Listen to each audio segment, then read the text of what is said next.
পরিশ্রম কখনো বৃথা যায় না। ধৈর্য ধরলে সাফল্য আসবেই ইনশাআল্লাহ।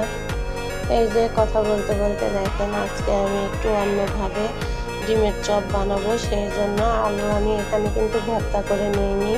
আমি আলুটা গ্লিটার দিয়ে কেটে নিয়েছি, একদম কুচি কুচি করে নিয়েছি। তার ভিতরে আদা রসুন বাটা, গরম মশলা, চাট মশলা, ধনিয়া পাতা, মরিচের গুঁড়ো সব কিছু দিয়ে দিয়েছি। দিয়ে এখন আমি মাখিয়ে নিয়েছি। মাখিয়ে নিয়ে এখানে তো মহা বিপদ হয়ে গেল, কারণ আলুটা যেহেতু কাঁচা, সেই কারণে হয়েছে কি আলুটা দিয়ে পানি উঠছে, ওইভাবে আঠালো হচ্ছে না। তারপরেও কষ্ট করে এই যে দেখেন আমি চপগুলো ভেজে নিচ্ছি। আর এটা আমার শাশুড়ি মায়ের বুদ্ধি ছিল, সে বলছে যে ভর্তা করা লাগবে না, এইভাবে করো, এটাও ভালো হয়। কিন্তু যখন আমি মাখাইলাম তখন বুঝলাম যে আসলে এরকম কাঁচা আলুতে যখন লবণ মশলা সব কিছু পড়ে তখন একটু ঢিলা হয়ে যায়।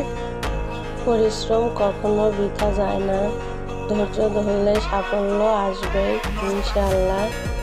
এই যে কথা বলতে বলতে দেখেন আজকে আমি একটু অন্যভাবে ডিমের চপ বানাবো, সেই জন্য আলু আমি এখানে কিন্তু ভর্তা করে নিইনি। আমি আলুটা গ্লিটার দিয়ে কেটে নিয়েছি, একদম কুচি কুচি করে নিয়েছি। তার ভিতরে আদা রসুন বাটা, গরম মশলা, চাট